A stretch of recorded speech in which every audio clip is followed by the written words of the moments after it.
What's up, Facebook? Good to see y'all again. We are live. We got some music going on in the background here just to wait for some people to get on. So I'm gonna give this a minute, wait till I start seeing you guys. And once you get on, go ahead and say what's up. But just go ahead and enjoy the tunes while we're getting started here. I'm gonna go ahead and put on some Greaves. What's up, Michael? Good to see you, man. David, what's up, buddy? Appreciate you stopping in, man. I got some tunes going on in the background here. I'm just gonna wait for some more people to show up, so I hope you guys can just bear with me for a second. Shout out to Greaves. Hey, hit me up if you like Greaves.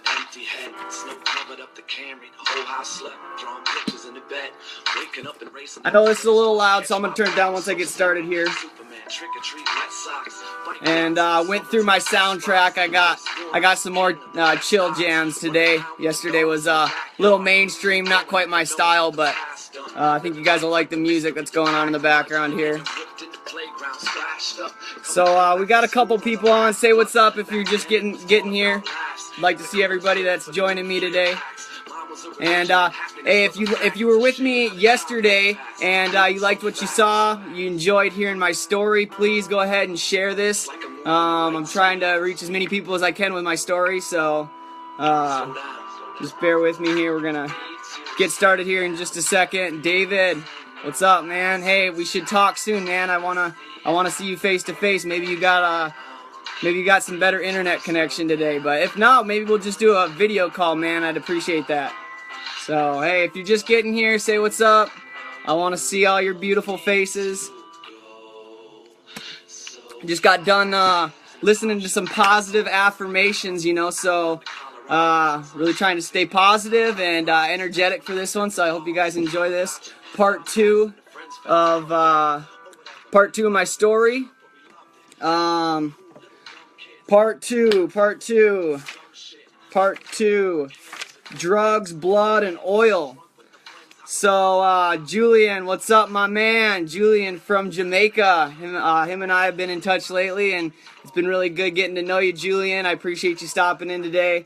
On that note, doing what I've been doing, working online, I've been able to make a lot of really good relationships. And, I really appreciate everybody who I've worked with, who've helped me, who I've helped, and it just goes two ways, and so that's why I'm really thankful to be doing what I'm doing, because it's crazy how easy it is to reach out to each other, how to stay in touch, and technology, it's either gonna make us or break us here in this near future, and so I just encourage you to be conscious of what you're doing in every moment, because it's easy to just get caught up in the day in, day out. And, so just be conscious of what's going on today. Be aware and pay attention, because you learn a lot from paying attention. And, the world is changing. And, we carry around these computers in our pockets every single day. And we take advantage of that. And, so I just want to, take this chance to promote my ebook. I'm giving it away for free. It's called Unleash the Beast Within. And if you would like a copy of it, just say Unleash the Beast in the comments, and I would be happy to send you a copy. Stormy, how's it going? Good to see you. Ryan, what's up, my man? Good to see you again. Glad you stopped in for part two, man. This is going to be about the oil field, my experience as a mobile mechanic.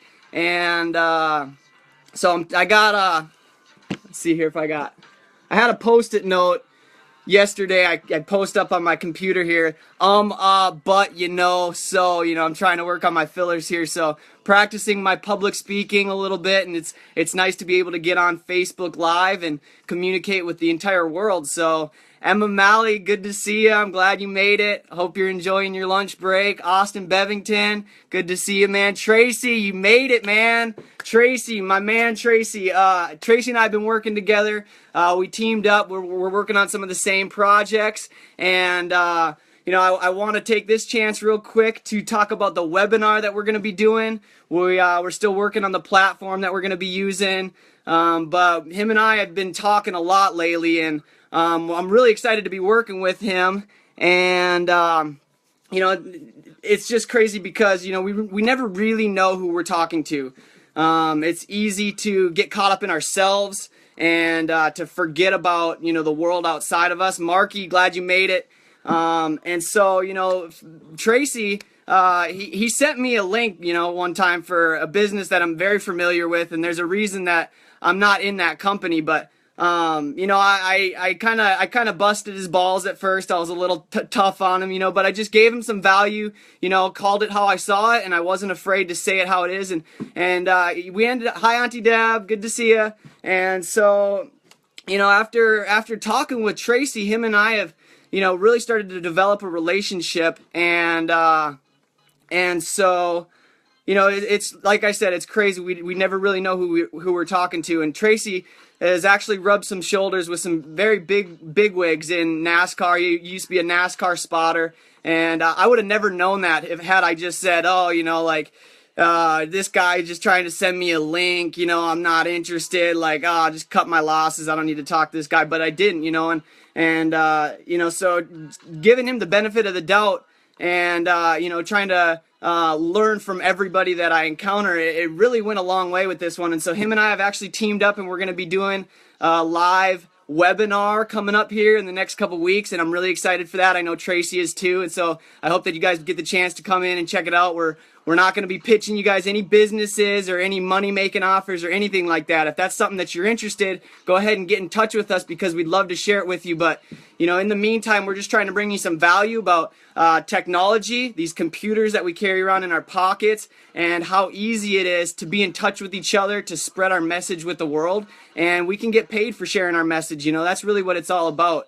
And so that's why I'm coming on here with this story. I'm telling you my life story here because, you know, I really feel this deep connection to humanity. And for a long time, I was frustrated because Brandon Ruman, long time no see, man. But I was really frustrated because I know that we're all capable of so much more. And, you know, to me, I just felt like we were all just coming up short. Like, I know that there's a lot of problems in the world, and I used to just point out the problems, like, oh, there's another problem, and I felt like people just weren't aware of the problems in the world. And, you know, I've come to find out that that's just not true. Like, everybody knows that the world has problems. That's beside the fact. Like it's a binary switch thing. Like, I talk about this a lot. We're either in problem mode or we're in solution mode. And so as long as we're looking at the problems, that's all we're going to get is more problems. And so if we're thinking about solutions, then that's what we're going to be creating is solutions. We're going to be overcoming our obstacles, and we're going to be moving forward. And, you know, sometimes with all the problems that are going on in the world, you know, everybody's just considered the fact of selling everything and hitchhiking, you know, grabbing a backpack and just going. And I'm just here to tell you, you know, I've been there, I've done that. I've hitchhiked and I've been homeless, and that's not a solution. That's just another problem. You know, the only way to overcome is to face our problems, to deal with them in real time. And so, you know, without any further ado, let's get into the story here. We left off somewhere in between diesel school and heading out to the oil field. And so I packed up Grandpa's 1990 F-150 and the dog, and we head out to the oil field. And you know, I made it to the border of Minnesota and North Dakota, realized I was out of oil, and so I put some more oil in it, realized I was leaking oil, and it was pretty bad. And so I had been pouring oil into this thing and made it out to Bismarck, blew a transfer case. I'm like, oh man, like I just made it out to the oil field, and here I am, no vehicle. I got a dog, and I got to be at job interviews. Like, I don't know what I'm going to be doing now. Like, this is crazy. So I went to the first interview that I had. My cousin Kaylee, she picked me up and brought me up there, and I stayed in some company housing for a while, and they put me up. I ended up not getting hired there, but they just told me I was a good old boy from Minnesota, you know. And I made some bad jokes, you know. You got to be really conscious when you're in a job interview, and that's a lesson that I learned for sure.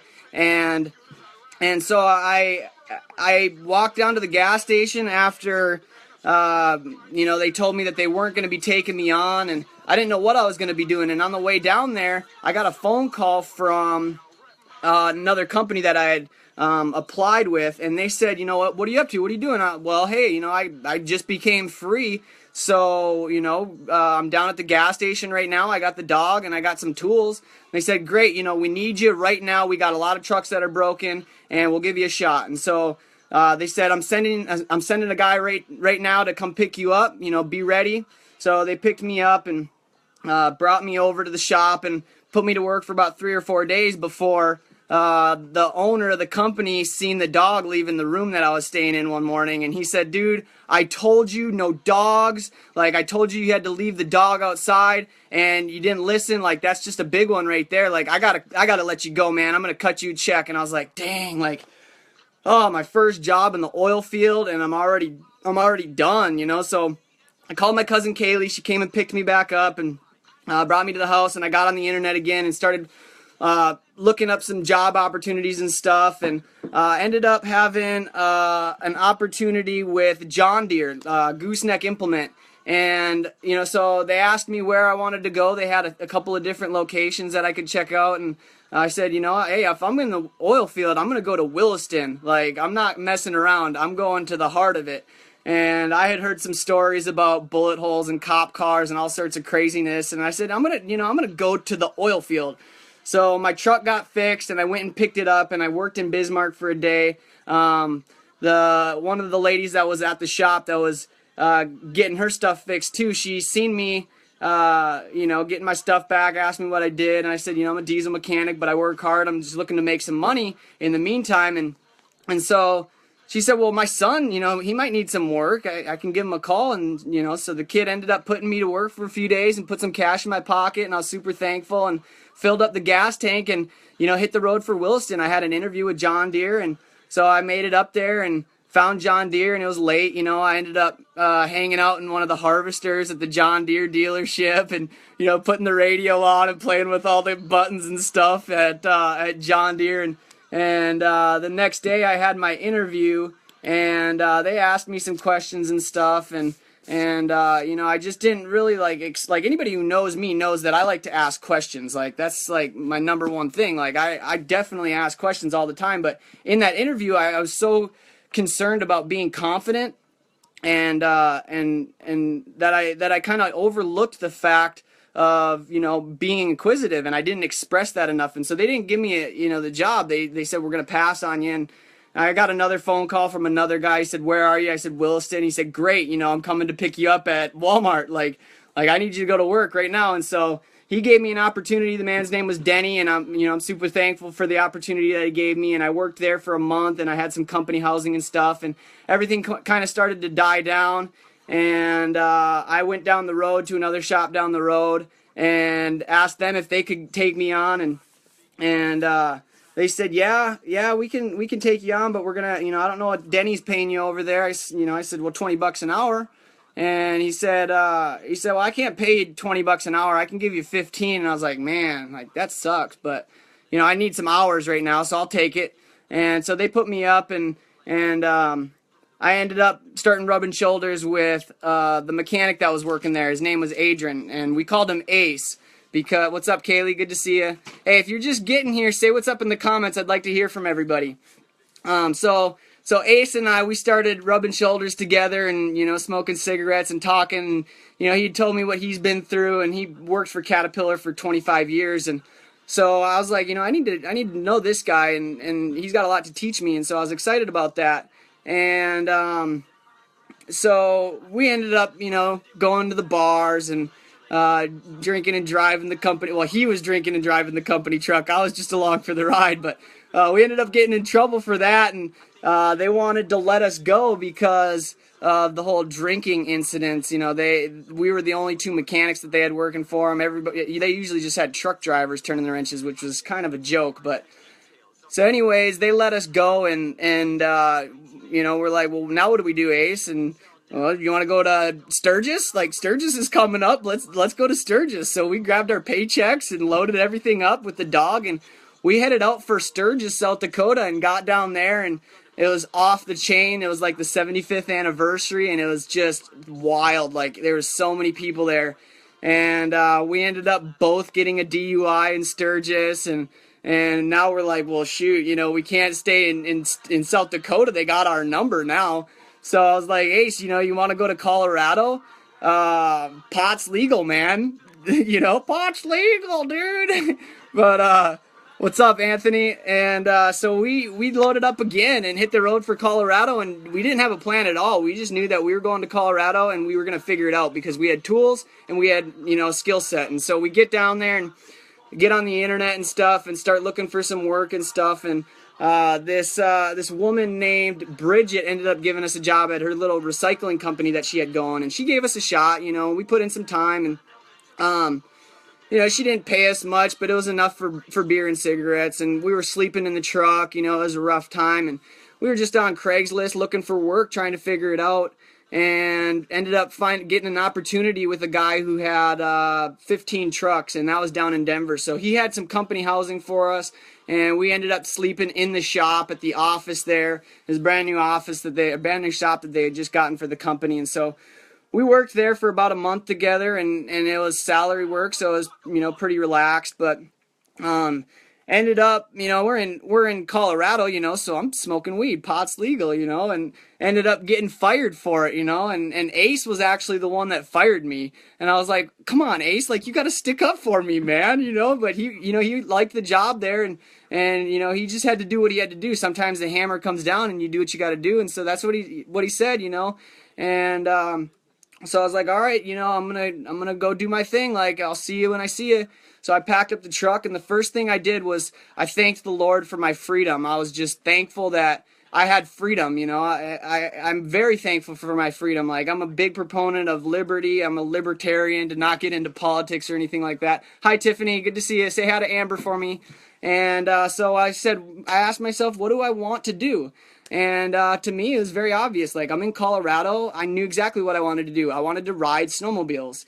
And so I told myself, you know, get on the internet and look through, you know, just Google snowmobiles, like Google snowmobile tours. So I found a couple of them, and I emailed them. I said, hey, you know, this is what I do. I'm a mechanic. My passion's in snowmobiles, and I'd like to, you know, work for a snowmobile company this winter. And so eventually, you know, I got a call from a guy, and he said, come on up to Summit County, come check us out. So I did. I loaded up the truck and went up the hills, up I-70 towards Summit County, and I went and interviewed with him, and, you know, he was going to offer me like $10 an hour. I was like, man, I need more than that. Like, that's not even like survival money. And so he kept me, he strung me along for about a month, and I had to figure stuff out in the meantime. I didn't know what I was going to do, but I was sleeping in the truck, and I was just living day in, day out. And so about a month later, he ended up bringing me on $10 an hour. I had company, I had to pay for my housing there, so it wasn't provided, but $700 a month for just me and the dog. Like, it was expensive. I spent all my money that I was making at the snowmobile guide service for rent, so I didn't have any extra money. I just basically lived at the resort there, and you know, fixed snowmobiles, and it was chill. I didn't have any real supervisor. I could pretty much work at my own pace, so it was nice. And then I got to go out and groom the trails every night. So that was my favorite part about the job, was because I got to get on the Yamaha, the 4-stroke Yamaha, and hook up the groomer and go ride the trails every night, you know. And it was fun for me. I love grooming, you know. I like making the trails smooth. It's just kind of it's like mowing the lawn for me. And so I worked there for maybe 2 months or so, and eventually got ratted on again by one of the guides. It was a snow day, and I took the cameraman out to go ride real quick just for a little rip, and one of the guides seen me out there riding on one ski up the hill, you know, and he's just pissed off, and he goes and tells the boss lady, and, hey, Denon, good to see you, man. So he tells the boss lady, and the boss lady calls me and says, you know, we can't have that. Like, you're done. Like, we're gonna come and cut you a check. You're done. I was like, all right, you know, whatever. So I jumped in the truck again and went down to Summit County. Well, I think I had done this before. You know, I had some. Hey, Colton, good to see you, man. I had some, you know, some cold calls that I sent out there to some of the snow removal places and landscaping companies and different things. You know, I just basically cold called them and went through the phone book one at a time and said, hey, you know, this is who I am, this is what I can do, and if you think you can use me, put me to work. So I ended up getting a phone call back from a guy named Smokey, and he put me to work shoveling roofs, and man, that was the best gig that I probably had in my life. and it was 25 bucks an hour for me, and then I paid my crew 20 bucks an hour, and then I actually negotiated with him to get flat rate on the deal. And so for every job, he would tell me how many hours it was worth, and if I got it done sooner than that, then I would, make whatever the flat rate was on it. So it was a sweet deal. I actually made enough shoveling roofs to upgrade my 1990 F-150 that I had leaked oil across 6 states to a 1996 F-250 flatbed, and it was a sweet upgrade. Like I was super stoked because I had a truck that had some power. It didn't leak oil, which was a huge benefit. I had 2 tanks, flatbed. It was sweet. And I ended up going back and picking up Ace, and Ace and I actually put in the work together and kind of threw down on that truck, and so eventually we had gotten kicked out of. Yeah, I know that truck was. I'm getting to that though. I'll get to the story about what happened to the truck in part 3 when I hitchhiked to Mexico. So make sure you guys tune in tomorrow. Hopefully tomorrow I'm going to be telling you about the story of hitchhiking to Mexico. But so Ace and I had shoveled roofs and made enough money to pay for the truck, and we had just gotten kicked out of the housing up there at Green Mountain Reservoir because I had left the sink on in the bathroom. I didn't have a kitchen there, and I flooded the bathroom, flooded the grow room below me, and flooded the landlord's storage area with all of her family photos. And she was just so pissed off. Like, she came in and she threw Kool-Aid across the wall, like across the room at me, and she says, your mother raised you better. And like, she was just livid. Like, she was mad. And so we packed up the truck. Both trucks had both of them at the time, and went down and what's up, Tyler? Went down and actually parked the trucks down by the river. So first of all, I'm 43 years old, I'm a motivational entrepreneur, and I'm living in a van down by the river. And we had tents set up and a fire pit and all that stuff, and we'd cook over the fire every day, and it was a good time. But we were in Crumtown, Colorado. Like, I don't know if you've ever been to Colorado, but Crumtown is like a little piece of not Colorado, right in the middle of Colorado. And it's just a real homeboy town, like maybe 1,000, 2,000 people there, and no work, like zero work. But we ended up, I had this shirt that said, "Will work for ammo." Oh, by the way, I got my Rhymesayers shirt on today. Shout out to Rhymesayers. If you like Rhymesayers, say what's up in the comments. So I had my "Will work for ammo" shirt on that day.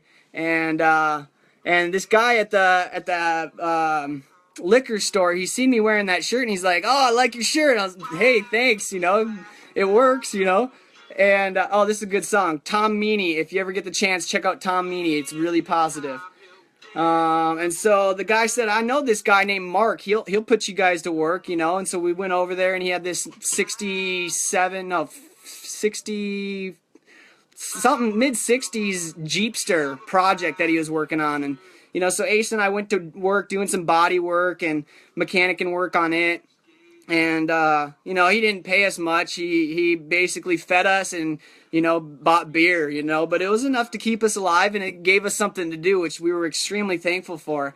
And eventually we got to the point where it's like, "Ace, like, man, we gotta do something. Like, let's get out of here." Like, so I ended up finding a tow truck guy who bought the truck for $400.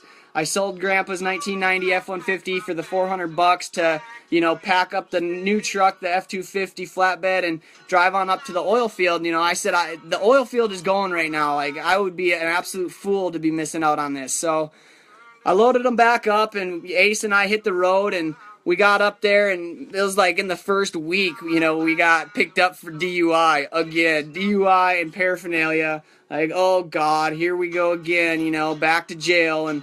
And so Ace had to spend the weekend. I got bailed out right away, and I went to work. I was hammering down. I had my business cards. I had more tools than I had before.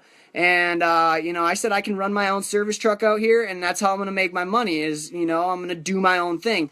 So I made this 60-mile triangle between Williston, Sidney, Montana, and Watford City, and I kept doing that every, day, and just driving and passing out cards, and I was doing good. Like I had scored this job. I maybe had like $1,500 in my pocket, and I needed Ace's help. So I went and got him out of jail on Monday, and I said, look, man, like, we need to cut out all the nonsense. Like, no more bullshit. We need to go to work. And I got some jobs lined up, and I need your help with it. And so we went down to Sydney, and we did this starter in this Volvo. Man, I hate a Volvo. If you ever get the chance to work on a Volvo, just don't. And so we bought tools from the tool truck guy at the parking lot there because we didn't have what we needed. And we ended up getting her done, and got paid for it. And had another job lined up on a motor swap with this guy. He had a propane truck and a gas truck, and he wanted to swap the motors because one was blowing up and the other one ran on propane. And he had big old tanks of propane every. Hi, Troy. Good to see you, buddy. That's my brother, Troy Klongerbo. Say what's up to Troy. And and so we did this motor swap, and we had discussed when we were pulling it out with the John Deere forklift that he had given us to use. We were gonna put the chains on the inside of the thing. And anyway, long story short, we pulled this thing out and we bent the valve covers, and then Ace wanted to set it on engine stand, and this engine stand was janky. Like, this thing was not kosher at all. And I said, no, man, we're not putting it on the engine stand. Let's just drop it on a tire, cover it, and we'll come back tomorrow. We'll pick it back up with the hydraulics. He had kind of had a couple of drinks at that point in time, and so he goes, man, you stinking kid doesn't know what an engine stand is for. He doesn't know man, just put it on the engine stand. I don't care. So the next day we show up, and Ace had been drinking at like 5 o'clock in the morning, so he was drunk before we ever made it there. Sorry, Ace, for throwing you under the bus, man.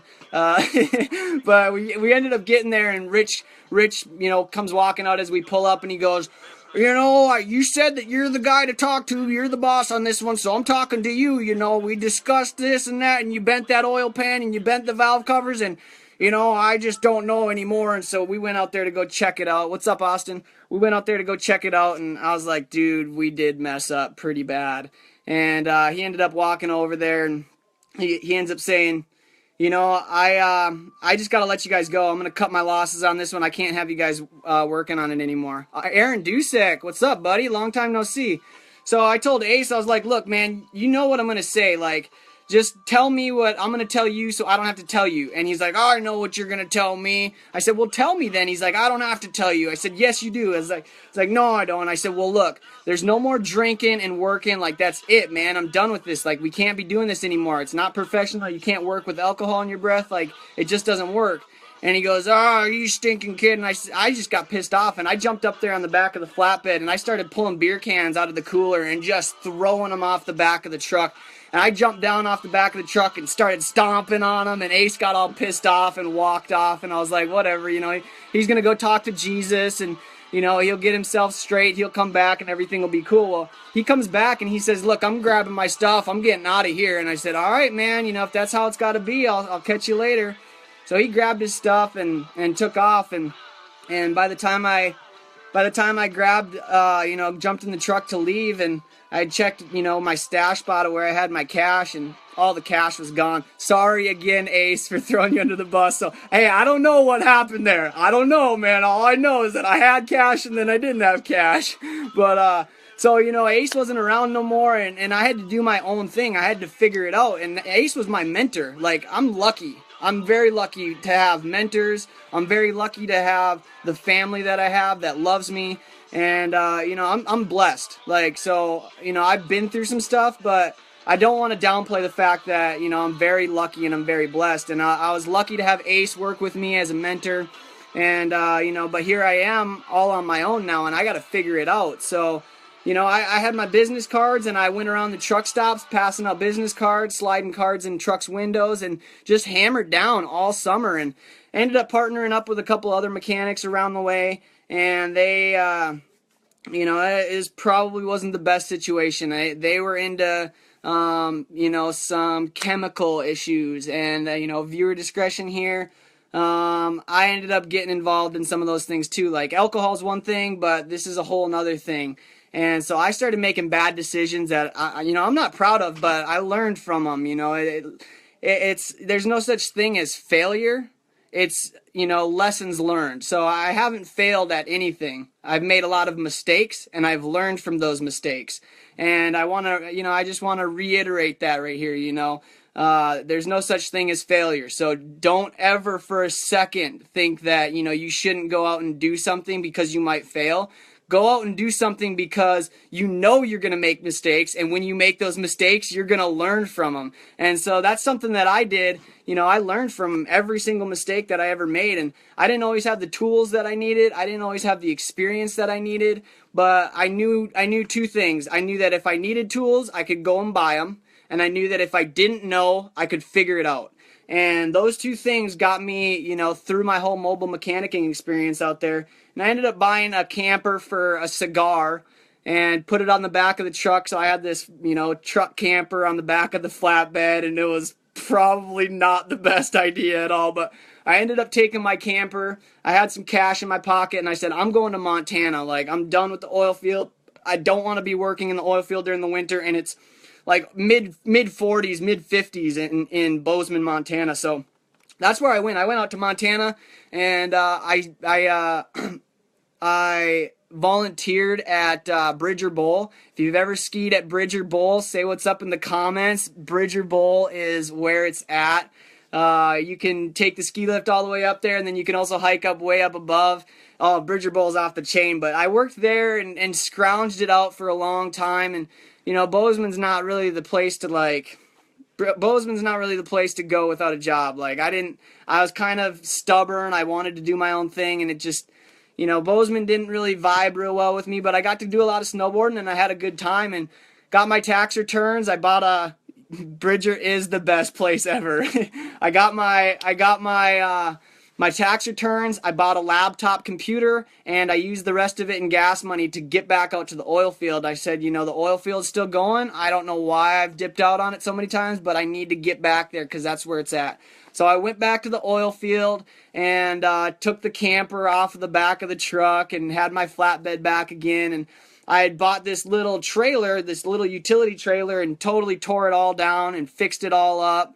And threw all my tools in the back of it, and it was sweet. I was working out of the flatbed and this little 4x8 enclosed utility trailer that I could lock up. It was pretty cool. It was a sweet setup for a little while there, and ended up teaming up with my buddy Zach, and him and I, we did a couple jobs together, and he told me, why don't you get an ambulance? Like, that would be a sweet service truck. I was like, an ambulance? Like, why? Why would I want an ambulance? He's like, man, they got boxes on the side, and yeah, you could just totally make a sweet rig out of an ambulance. I think I've seen somebody do that before. And so for some reason, we ended up stumbling across a couple of ambulances and checked them out. And then, they were way overpriced. Like, I can't get these ones. It's just not going to cut it.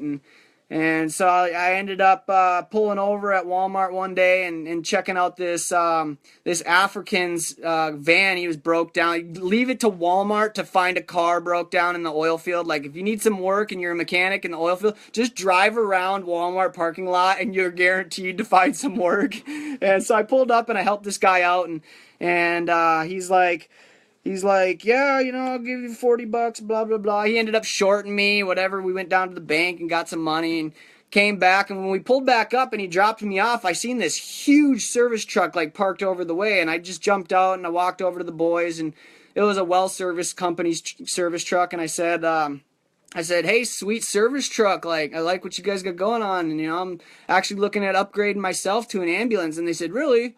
That's crazy. We have an ambulance parked out back down at the shop. Nobody's using it. I said, what? And they're like, yeah, I go, hold on one second. Let me go get my notepad. By the way, get yourself a notepad, something that you can be proud of, something that you can carry around. And, don't be afraid to take notes, write things down, because your mind is the worst filing cabinet. So anyways, I asked these boys, who do I got to call to get in touch with, to get in touch for this ambulance? And he says, they give me the number and stuff. I call the guy. I was like, look, I'm looking for an ambulance. I'm on a budget. He says, look, just come down here and check it out. Give it a test drive. The boys at the shop, they got the key, and let me know what you think. And so I drive all the way down there to Watford City, and I get the key, and I fire this thing up, and I jump in and I start driving it around, and this ambulance is sweet. 1999 E450 with a 7.3 Power Stroke in it, and it was just the bee's knees. I was super stoked about it, and so I drove it around for like an hour. Eventually, the guy calls me. He goes, "Hey, did you find it all right?" And I said, "Yeah.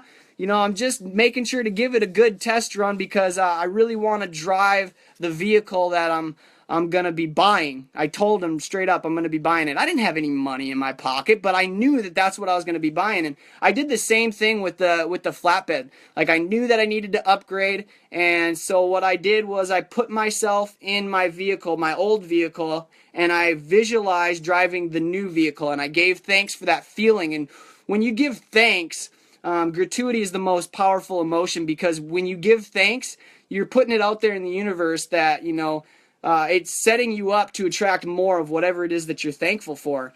And so I gave thanks, you know, thank you, Jesus, for this sweet ambulance that I'm about to buy. You know, this is going to be my service truck. And so I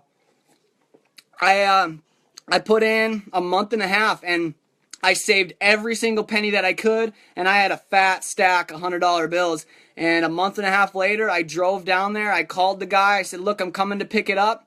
And, you know, I was hoping to get an investor or something, somebody to loan me the money, but I just hammered down. I saved that money. I stacked those bills, and I drove down there to Watford City with my buddy Tyler, and I dropped a stack of 50 Benjamins on the guy, and he handed me the title, and I drove my ambulance home. So I threw all the tools in there and stuff, and, you know, started working out of it for a while. And you know, like I had said earlier, I'd kind of gotten into some chemical issues in the oil field. And I mean, we're not talking like light chemical issues. We're talking like all the way, like there ain't nothing else to do.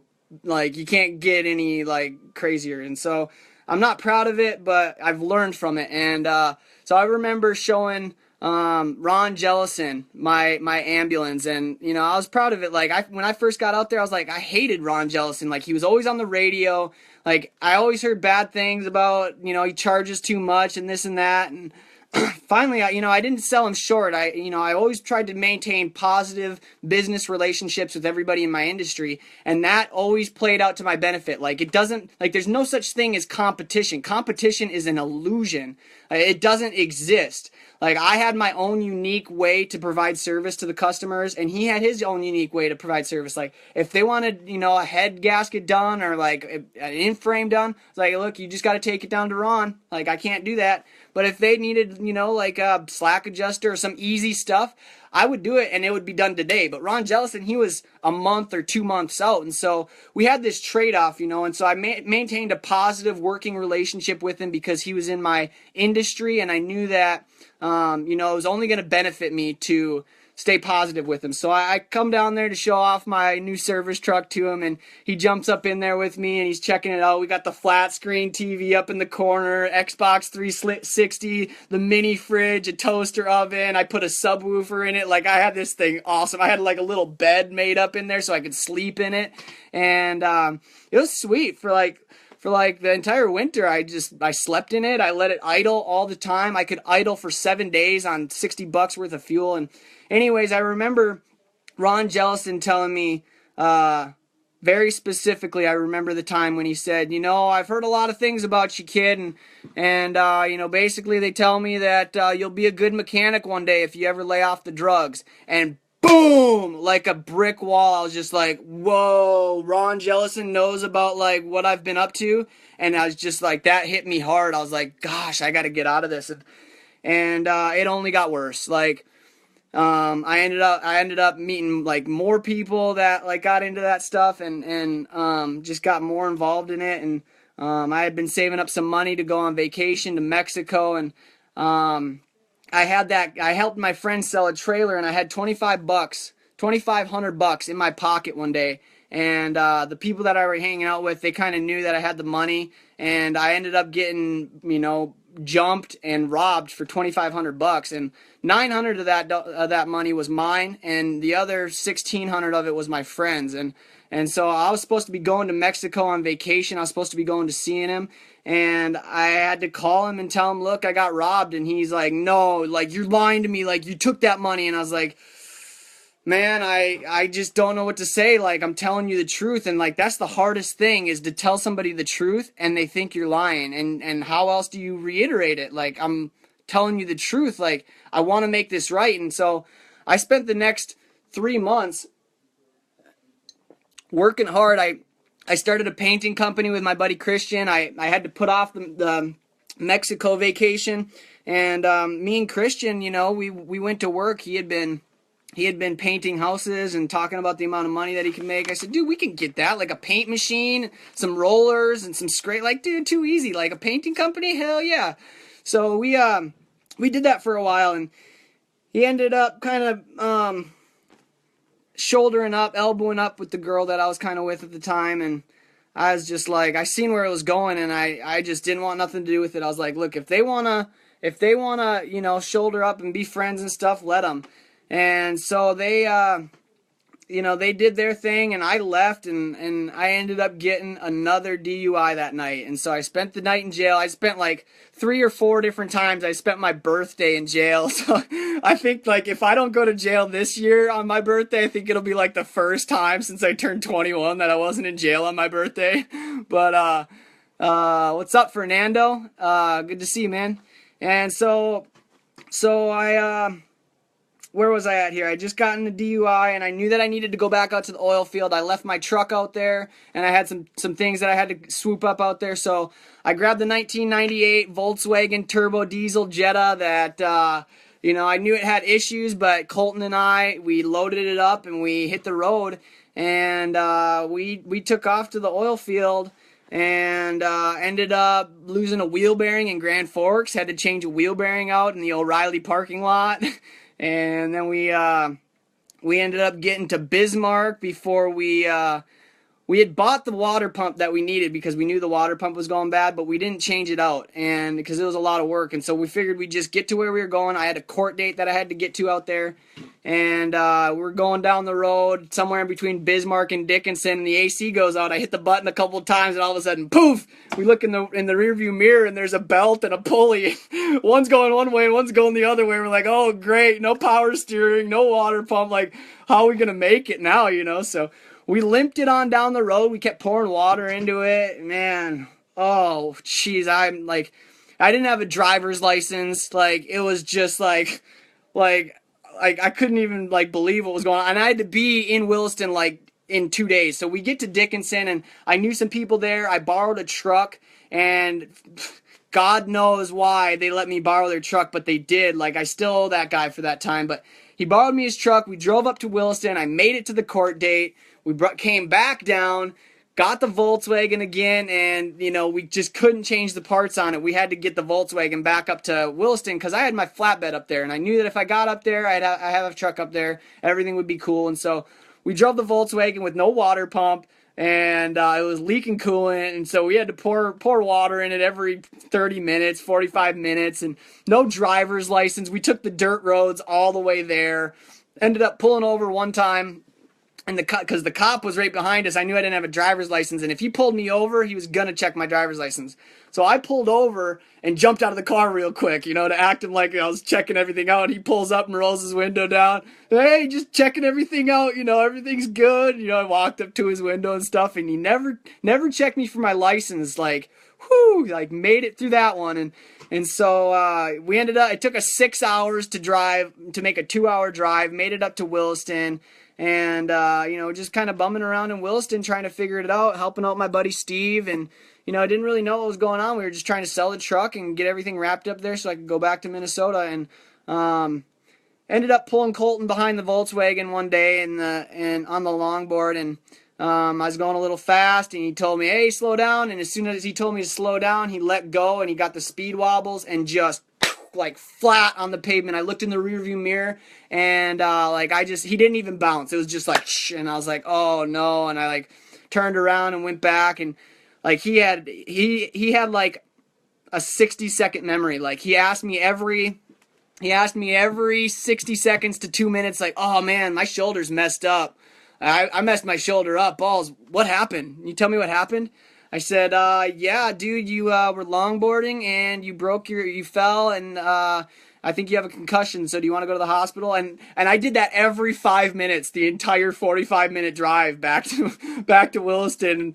And eventually I just recorded it so I could just play the video for him. And I had to take him to the hospital, like he had concussion symptoms, and I was like, I don't have my driver's license, but we got to take this kid to the hospital. So we did. Ended up getting pulled over that night, went to jail again. Ended up getting that one dismissed because we had to, it was an emergency or whatever. But put Colton on a train back to Minnesota. Oh, before we put Colton on a train back to Minnesota, we had a fire. We lost the camper, we lost the Volkswagen, and I lost a whole bunch of tools. And so we didn't have any clothes. We didn't have, we had the truck. So that was all we had, was a truck and a tent and no clothes, no nothing. We had our cell phones and our wallets, and that was it. And so we went down to the Salvation Army. They put us up in a hotel for a couple days, and they gave us some food and stuff. And, I'm super thankful because people look out. Like when you're down and out, all you got to do is ask. Ask and you shall receive. And so the Salvation hooked us up, and then put Colton on a train back to Minnesota, and here I am, just me and the dog, and a trailer and some nonsense. And I said, I put my tools on my buddy Tyler's truck, and he drug them back over to Duluth for me, and I had my truck and a gun and a trailer, and I had to sell all my stuff. So finally I sold it all. And I ordered a rucksack on the internet. I ordered a solar-powered battery charger. And I took the backpack, the clothes that I had, and the dog, and we jumped in the truck, and we drove the truck down to Rapid City, South Dakota. So I'm getting into part 3 here. So make sure you stay tuned for part 3.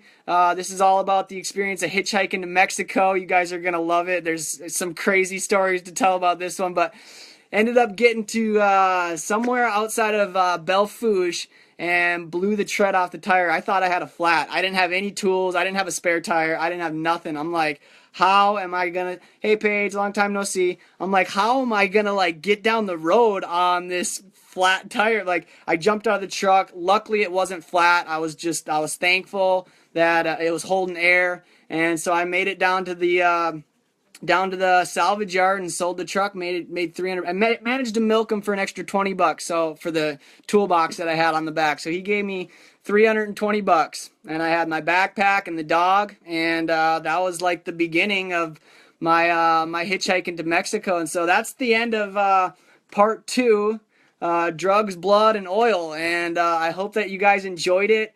If you got some value out of it, be sure to share the replay with your friends. Add me on Snapchat, Instagram, Twitter, Facebook, at Ambex Clue, AMBEX Clue. I just finished my first ebook. It's called Unleash the Beast Within, Mankind's Most Powerful Tool, and it's all about these devices right here that we carry around in our pockets. We got computers that we just carry around and we take advantage of it. Like, I'm broadcasting to all of my friends right now, like, what's up to everybody who made it, but how crazy is this? Like, I'm able to sit here and tell you guys this story, and you guys can tune in from anywhere you want to. So that's all what this ebook is about. If you'd like a copy of it, just go ahead and comment Unleash the Beast, and I'd be glad to send you a copy. I appreciate everybody sticking in here. Oh, I was gonna keep the fire a secret for tomorrow, but now y'all know. So y'all got a little bit of tidbit on what's going on tomorrow, and so other than that, add me on Facebook, at Ambex Clue, Snapchat, Instagram, Twitter. I'm just getting on that Snapchat, so if you're on Snapchat, add me on there, AMBEX Clue. And I just want to thank you all again for stopping in, checking me out, listening to my story. And I hope to see you guys tomorrow. So in the meantime, once again, it's Sean Klongerbo with Ambition Exclusive. Stay motivated.